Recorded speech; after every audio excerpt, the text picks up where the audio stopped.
जय हिंद। तो हम आज आप लोगों की क्लास लेकर के उपस्थित हो चुके हैं पॉलिटी के क्लास। ये मेरा दूसरा क्लास है पॉलिटी का। और आज हम लोग आप लोगों को पढ़ाने वाले हैं स्वतंत्र भारत में राजनीति और राष्ट्र निर्माण की चुनौतियां। ये सब्जेक्ट जो है आपका पॉलिटिकल साइंस है। और जो है ना ये 12 क्लास के जो हमने पहले चैप्टर से मोस्ट इम्पोर्टेंट जो है ना एमसीक्यू तैयार किया है। जो क्वेश्चन नंबर 1 कह रहा है कि 1951 के वक्त भारत की कुल आबादी में कितना प्रतिशत मुसलमान थे। जो 1951 में जो है ना उस समय जो हुआ था, आबादी में जो है ना कितना प्रतिशत मुसलमान थे। तो क्या जो है 12% है या 16% है या 20% है या 25% है। तो आप इसका जो सही उत्तर बताइए कि इसमें कितना प्रतिशत है। तो जो इसका सही उत्तर होगा कि आजादी के समय भारत की कुल आबादी में जो मुसलमानों की आबादी थी वह 12% थी। लेकिन क्या आप हमें बता सकते हैं कि जिस दिन जो है ना भारत आजाद हुआ उस रात को मध्य रात्रि को जो है ना उस समय के जो है ना प्रधानमंत्री उठे। प्रधानमंत्री नेहरू के द्वारा भाषण दिया गया था। प्रधानमंत्री जवाहरलाल नेहरू के द्वारा भाषण दिया गया था जिस भाषण का नाम था भाग्यवधु। आप इसे ध्यान से रखिएगा, चीर परिचित भागवधु चिर परिचित। समझ में आ रहा है कि नहीं। आगे जो है हम क्वेश्चन नंबर 2 की तरफ बढ़ रहे हैं। तो क्वेश्चन नंबर 2 कह रहे हैं कि क्या महात्मा गांधी की हत्या कब हुई। क्या महात्मा गांधी की हत्या 1935 ईस्वी में हुई या 1948 ईस्वी में हुई या 1950 ईस्वी में हुई या 1975 ईस्वी में हुई। तो आप हमें सही इसका सही आंसर बताइए कि महात्मा गांधी की हत्या कब हुई। तो जब महात्मा गांधी की हत्या हुई थी वह 1948 ईस्वी में हुई थी। 1935 का तो सवाल ही नहीं उठता है और 1975 का तो ऐसे भी सवाल नहीं उठता है। तो अब यहाँ दो ही ऑप्शन है, एलिमिनेट हम ऑप्शन को कर सकते हैं। अगर आपके पास उन्हें कौशल है तो कौशल का उपयोग कीजिए और ऑप्शन को एलिमिनेट कीजिए। तो ऑप्शन को एलिमिनेट कीजिएगा तो 1947 में जब भारत आजाद हुआ तो उस समय महात्मा गांधी थे, क्योंकि 1942 में जो है भारत छोड़ो आंदोलन की शुरुआत हुई थी। तो 1935 जा नहीं सकता है। लेकिन आप जानना चाहते हैं कि 1935 में एक अधिनियम आया। 1935 का अधिनियम, इसी अधिनियम के द्वारा जो है ना भारत और बर्मा जो है ना अलग हो गया। भारत बर्मा अलग हो गया। किस अधिनियम के द्वारा आपसे पूछा जाता कहिएगा 1935 ईस्वी के अधिनियम के द्वारा। तो आगे जब हम बात करेंगे तो जो इसका सही आंसर होगा 1948 होगा। तो जो इसका एक्यूरेट डेट आपसे पूछे तो आप कहिएगा 30 जनवरी 1948 ईस्वी को जो है ना महात्मा गांधी की जो है हत्या कर दी जाती है। और किसके द्वारा किया जाता है तो आप जान जाइए वह व्यक्ति थे नाथूराम गोडसे के द्वारा। नाथूराम गोडसे के द्वारा जो है महात्मा गांधी की जो है हत्या कर दी जाती है 30 जनवरी 1948 ईस्वी को। आगे जब हम क्वेश्चन नंबर 3 की तरफ बढ़ रहे हैं तो क्वेश्चन नंबर 3 कह रहा है आजादी के समय भारत में रजवाड़ों की संख्या कितनी थी। देखिए बहुत ही इंपॉर्टेंट क्वेश्चन है कि जब देश आजाद हुआ तो उस समय जो है ना भारत में रजवाड़ों की संख्या कितनी थी। देखिए उस समय क्या था कि अंग्रेज जो है ना छोटे छोटे जो है ना हिस्सों में भारत को विभाजित कर दिया था।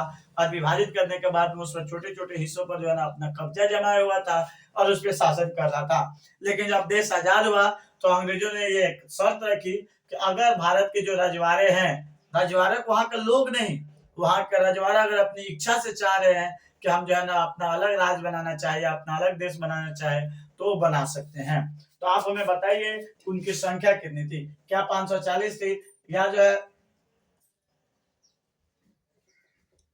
565 थी या 575 थी या 625 थी। आप बताइए आजादी के समय जो है ना भारत में रजवाड़ों की संख्या कितनी थी। तो देखिए आजादी के समय जो रजवाड़ों की संख्या थी वह 565 थी। आजादी के समय जो है ना भारत में रजवाड़ों की संख्या कितनी थी वो 565 थी। लेकिन एक और अहम जानकारी जान लीजिए कि इन रजवाड़ों को जो है ना एक साथ लाने में सबसे अहम जो योगदान भूमिका निभा रहे थे वो थे सरदार वल्लभ भाई पटेल। आगे क्वेश्चन नंबर 4 की तरफ बढ़ रहे हैं तो क्वेश्चन नंबर 4 कह रहा है कि सरदार वल्लभ भाई पटेल की जन्म कब हुई थी। क्या सरदार वल्लभ भाई पटेल की जन्म 1870 ईस्वी में हुई थी, 1875 ईस्वी में हुई थी, 1942 ईस्वी में हुई थी या 1912 ईस्वी में हुई थी। तो देखिए सरदार वल्लभ भाई पटेल की जन्म जो हुआ था वो 1875 ईस्वी में हुआ था। कब हुआ था जन्म जो हुआ था 1875 ईस्वी में हुआ था। ये भारत के उप प्रधानमंत्री भी बने और गृह मंत्री भी बने। आगे जब हम बात करेंगे सरदार वल्लभ भाई पटेल को जो है सरदार की उपाधि किसने दी थी। सरदार की उपाधि किसने दी थी। सरदार की उपाधि किसने दी थी। तो आप सभी लोग जानते हैं कि बारदोली की महिलाओं ने, बारदोली की महिलाओं ने सरदार वल्लभ भाई पटेल को सरदार की उपाधि दी थी। बारदोली की महिलाओं ने जो है ना सरदार वल्लभ भाई पटेल को जो है ना सरदार की उपाधि दी थी। और ये जो सरदार वल्लभ भाई पटेल जो है ना ये जो सत्याग्रह कर रहे थे तो ये कब हुआ था? तो 1928 ईस्वी में। आपसे पूछा जाएगा बारदोली सत्याग्रह कब हुआ? बारदोली सत्याग्रह कब हुआ? तो आप कहिएगा बारदोली सत्याग्रह जो है ना 1928 ईस्वी को हुआ। कब हुआ? 3 फरवरी। और तारीख भी अगर आपको नोट करना चाहे तो आप नोट कर लीजिए। 3 फरवरी 1928 ईस्वी को बारदोली सत्याग्रह हुआ। और यहीं से जो है महिलाओं ने जो है सरदार वल्लभ भाई पटेल को जो है सरदार की उपाधि दे दी। आगे जब हम बात करेंगे 1942 ईस्वी में भारत छोड़ो आंदोलन शुरू हुआ था और सभी आप जानते हैं कि इसके नेतृत्व जो है महात्मा गांधी कर रहे थे और उस समय के व्यवसाय हुआ करते थे लॉर्ड लॉन लिथगो। आगे क्वेश्चन नंबर 5 बहुत ही इंपॉर्टेंट क्वेश्चन है। क्वेश्चन नंबर 5 कह रहा है कि महाराजा बोधचंद सिंह भारत के किस राज्य के राजा थे? यानी जो महाराजा बोधचंद सिंह जो थे वो भारत के किस राज्य के राजा थे? क्या वो जो है आंध्र प्रदेश के राज्य के राजा थे या बिहार के थे या मणिपुर के थे या उड़ीसा के थे?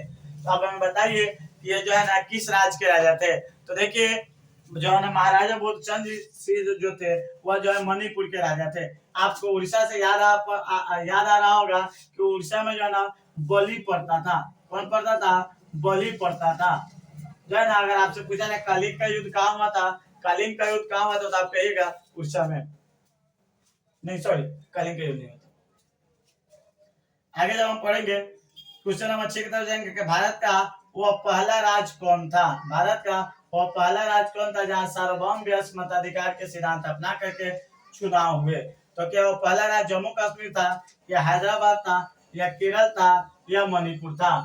तो देखिए आप हमें बताइए कि भारत का कौन सा पहला राज्य था जहाँ पे सार्वभौम व्यस्क मताधिकार। सार्वभौम व्यस्क मताधिकार का मतलब आप लोग नहीं जानते होइएगा, लेकिन हम आपको बतला रहे हैं कि सार्वभौम व्यस्क मताधिकार क्या होता है। तो सार्वभौम व्यस्क मताधिकार में क्या होता है कि इसमें सभी लोगों को वोट देने की आजादी होती है। यानी जो इसमें आम लोग होते हैं इसमें समानता होता है, सभी लोग अपना मत का प्रयोग कर सकते हैं। तो ये बहुत ही इंपोर्टेंट क्वेश्चन है कि भारत का वह कौन सा पहला राज्य था जहाँ सार्वभौम व्यस्क मताधिकार अपना करके जो चुनाव हुआ? क्या वो जम्मू कश्मीर था? क्या वो हैदराबाद था? क्या वो केरल था या मणिपुर था? तो जब हम इसका सही आंसर खंगालेंगे तो इसका जो सही आंसर होगा मणिपुर होगा। आप इसको बहुत ही वीवीआई लगा लीजिए क्योंकि एग्जाम में जो है आपका अक्सर क्वेश्चन जो है ट्रेंड करता है। आगे जब हम बात करेंगे कि पहला जो है गैर कांग्रेसी शासित, जब हम केरल की बात करेंगे तो पूछा जाएगा पहला गैर कांग्रेसी सरकार जो है ना पहला गैर कांग्रेसी सरकार जो है ना केरल में हुआ स्थापित हुआ था। पहला गैर कांग्रेसी सरकार जो हुआ था वह केरल में स्थापित हुआ। आगे जब हम क्वेश्चन नंबर 7 की तरफ बढ़ रहे हैं तो कह रहा है क्वेश्चन नंबर 7 कांग्रेस के किस अधिवेशन में भाषा के आधार पर राज्यों का पुनर्गठन का वादा किया गया था? कांग्रेस का वह कौन सा अधिवेशन था जिसमें कहा गया था कि भाषा के आधार पर राज्यों का पुनर्गठन किया जाएगा? क्या वह लखनऊ अधिवेशन था? क्या वह नागपुर अधिवेशन था? क्या वह कानपुर अधिवेशन था या बेलगाम अधिवेशन था? तो जो आप सभी जानते हैं कि लखनऊ अधिवेशन जो है 1916 ईस्वी में हुआ और बेलगाम अधिवेशन 1924 ईस्वी में हुआ था, जिसकी जो है अध्यक्षता महात्मा गांधी किए हुए थे। लेकिन हम आगे बात करेंगे जो नागपुर अधिवेशन है 1920 ईस्वी में हुआ। नागपुर अधिवेशन जो है 1920 ईस्वी में हुआ था। समझ आ रहा है? तो आपसे जब पूछा जाए कि भाषा के आधार पर जो है इसकी पहली बार कब बात की गई थी तो आप कहिएगा नागपुर अधिवेशन में जो है ना इसकी पहली बार जो है। तो क्वेश्चन नंबर जो हम लोग 8 की तरफ बढ़े तो क्वेश्चन नंबर 8 कह रहा है कि पोट्टी श्री रामुलु का संबंध किस राज्य से था? क्या पोट्टी श्री रामुलु का संबंध जो है केरल से था या आंध्र प्रदेश से था या असम से था या बिहार से था? तो देखिए पोट्टी श्री रामुलु जो है ना कांग्रेस के नेता हुआ करते थे और महात्मा गांधी के विचारों से काफी प्रभावित थे और नमक सत्याग्रह में भाग लिए हुए थे। लेकिन वह जो है आंध्र प्रदेश की मांग को लेकर के जो है ना आमरण अनशन पे बैठ गए थे और वो कह रहे थे कि जब तक जो है आंध्र प्रदेश को भाषा के आधार पर राज्य का निर्माण नहीं किया जाएगा तब तक हम अनशन से नहीं हटेंगे। तो जो इसका सही आंसर होगा पोट्टी श्री रामुलु का संबंध जो है आंध्र प्रदेश से था। आगे जो है क्वेश्चन नंबर 9 कह रहे हैं कि पोट्टी श्री रामुलु की मृत्यु कब हुई? यानी पोट्टी जो श्री रामुलु है उनकी मृत्यु कब हुई? तो क्या जो है उनकी मृत्यु 1947 ईस्वी में हुई या 1952 ईस्वी में हुई या 1960 ईस्वी में हुई या 1965 ईस्वी में हुई? तो देखिए हमने कहा था कि पोट्टी जो श्री रामुलु है जो उनका जो है ना भूख हड़ताल में बैठ गए थे आंध्र प्रदेश की मांग को लेकर के जो है ना और वो 56 दिनों तक आपसे कहीं ये सवाल पूछा जाएगा कि वो कितने दिनों तक भूख हड़ताल पे बैठे हुए थे, तो आप कहिएगा 56 दिनों तक। आगे जो है ना कह रहे हैं कि कब मृत्यु हुई, तो जो है ना उनकी मृत्यु हो जाती है 1952 ईस्वी में। दिसंबर जो है ना 1952 ईस्वी में जो है ना उनकी मृत्यु हो जाती है। परिणाम क्या होता है कि पूरे जो है ना आंध्र प्रदेश का जो है ना अर्थव्यवस्था जो है ना पूरा तहस नहस होने लगती है। लोग सड़कों पे आ जाते हैं, विधायक अपने जो है ना पदों से इस्तीफा देना शुरू करते हैं, काफी भयावह स्थिति होने लगती है। अतः केंद्र सरकार को यह मानना पड़ता है कि जो है ना हम आंध्र प्रदेश को एक अलग राज्य बनाने का कार्य करेंगे। तो अगर क्वेश्चन नंबर ये बहुत ही इंपोर्टेंट है, अक्सर आपके एग्जाम में पूछा जाता है कि भाषा के आधार पर पहला राज्य कौन बना था, तो क्या वो असम बना था, क्या वो मणिपुर बना था, क्या वो केरल बना था, क्या वो आंध्र प्रदेश बना था। तो हमने अभी आपको बताया कि भूख हड़ताल पे बैठे थे, 56 दिनों के लिए बैठे हुए थे, तो जो पहला राज्य था वह आंध्र प्रदेश था। लेकिन हमने मणिपुर के बारे में बताया है कि मणिपुर में जो है ना पहली बार सार्वभौम वयस्क मताधिकार अपना करके चुनाव हुआ था। हमने केरल के बारे में बताया है कि अगर पूछा जाए कि भारत में पहली बार गैर कांग्रेसी सरकार कहाँ बनी थी, तो हमने आपको बताया है कि इसका आंसर जो आप बताइएगा वो कहिएगा केरल में बनी हुई थी। आगे जब हम आगे बढ़ेंगे तो क्वेश्चन नंबर जो है ना 11 की तरफ बढ़ रहे हैं। क्वेश्चन नंबर 11 कह रहा है राज्य पुनर्गठन आयोग के अध्यक्ष कौन थे। यानी जब देश आजाद हो गया तो यह तय हुआ कि अब राज्यों का जो है एक सीमांकन किया जाए, और सीमांकन के लिए जो है ना एक आयोग बनाया गया, जिस आयोग को कहा गया राज्य पुनर्गठन आयोग। और ये जो राज्य पुनर्गठन आयोग है इसके अध्यक्ष किससे बनाया गया, क्या जो है सरदार वल्लभ भाई पटेल को बनाया गया, क्या नेहरू को बनाया गया, फजल अली को बनाया गया, या जाकिर हुसैन को बनाया गया। हमने सरदार वल्लभ भाई पटेल को बताया था कि प्रांतीय जो क्षेत्र थे, जो राजवाड़ा था, उनको मिलाने में इन्होंने अहम भूमिका निभाई थी। लेकिन बात करेंगे हम लोग जो है ना यहाँ राज्य पुनर्गठन की बात की जा रही है। तो राज्य पुनर्गठन जो है ना आयोग के जो प्रथम अध्यक्ष थे वो फजल अली थे, जो जस्टिस थे। आगे क्वेश्चन नंबर 12 की तरफ बढ़ रहा है, तो कह रहे राज्य पुनर्गठन आयोग का गठन कब हुआ। यानी जो राज्य पुनर्गठन आयोग जब बनाया जा रहा था तो उसका गठन कब हुआ। तो क्या राज्य पुनर्गठन आयोग का गठन जो 1947 ईस्वी में हुआ, 1953 में हुआ, 1955 में हुआ, या 1960 ईस्वी में हुआ। तो जो राज्य पुनर्गठन आयोग का जो है ना गठन हुआ था वह हुआ था 1953 ईस्वी में। कब हुआ था, तो 1953 ईस्वी में। आगे क्वेश्चन नंबर 13 कह रहा है कि राज्य पुनर्गठन आयोग ने कितने राज्य बनाने की सिफारिश की थी। यानी जो राज्य पुनर्गठन आयोग बनाया गया, जो उसके सदस्य थे, जो उनके अध्यक्ष थे, उन लोगों ने बताया कि कितने राज्य का निर्माण किया जाए। तो क्या उन लोगों ने बताया था कि 12 राज्य का निर्माण किया जाए, या 14 राज्य का निर्माण किया जाए, या 22 राज्य का निर्माण किया जाए, या 28 राज्य का निर्माण किया जाए। देखिए अक्सर बच्चा इसमें जो गलती करता है, क्योंकि बच्चा याद ये वो रहता है कि भारत में जो है ना 28 राज्य है।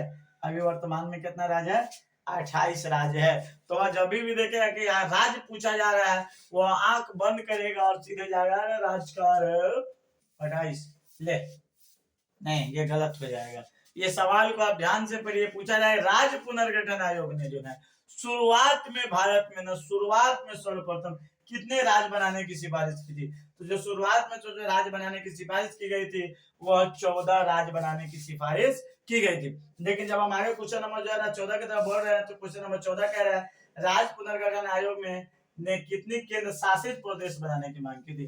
तो क्या जो है 4 केंद्र शासित प्रदेश बनाने की मांग की थी, या 6 केंद्र शासित बनाने की मांग की थी, या 10 या 12। वर्तमान में जब आप बात करेंगे तो 8 केंद्र शासित प्रदेश है।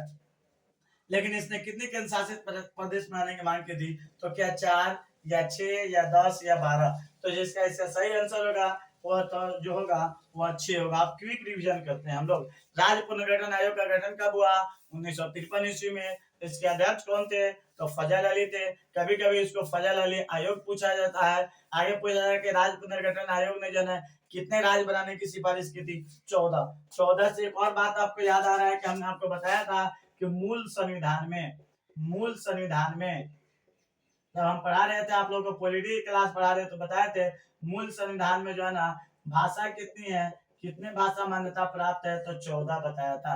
लेकिन अगर हम बताए हुए थे कि अगर पूछा जाए कि वर्तमान में कितनी भाषा है, तो आप 22 कहिएगा। लेकिन अगर मूल संविधान में कहा जाए तो आप क्या कहिएगा, 14 कहिएगा। लेकिन इसी तरह से अगर आपसे पूछा जाए कि राज्य पुनर्गठन आयोग ने किसने राज्य बनाने की सिफारिश की थी, तो आप कहिएगा 14। लेकिन अगर डायरेक्ट पूछा जाए कि वर्तमान में कुल कितने राज्य है, तो फिर आप 28 की तरफ चले जाइएगा। लेकिन वहीं आपसे पूछा जाए कि राज्य पुनर्गठन आयोग ने कितने केंद्रशासित बनाने की मांग की थी, तो आप कहिएगा 6। लेकिन वही पूछा जाए वर्तमान में कितने हैं, तो आप कहिएगा 8। आगे जो हम अंतिम सवाल लिए हुए हैं, राज्य पुनर्गठन आयोग ने अपनी सिफारिश कब प्रस्तुत की थी? यानी राज्य पुनर्गठन जो आयोग था वो तो 1953 ईस्वी से बना दिया गया, लेकिन उन्होंने जो है ना अपनी सिफारिश कब प्रस्तुत की? तो इसका जो सही आंसर होगा राज्य पुनर्गठन क्या 1953 में, तो 1953 में तो इसका निर्माण हुआ था। क्या 1956 में, 1960 में, 1965 में? तो जो इसका सही आंसर होगा राज्य पुनर्गठन जो है ना अपनी सिफारिश की थी 1956 ईस्वी में। तो देखिए 53 में जो है ना इसकी निर्माण होती है, 56 में अपनी सिफारिश प्रस्तुत करती है, 14 राज्य बनाने की मांग करती है और 6 केंद्र शासित प्रदेश बनाने की मांग करते हैं। इस तरह से जब हमने आपके एनसीईआरटी पॉलिटी का जो पहला चैप्टर था भारत में राजनीति, यहाँ 2 किताब है, एक विश्व राजनीति पढ़ना है और एक भारत में राजनीति पढ़ना है। विश्व राजनीति के हमने जो है पहला पॉलिटी चैप्टर का वीडियो बना रखा है, अगर आपने उसको नहीं देखा है तो आप जाकर के मेरे वाईटी चैनल पे देख लीजिए।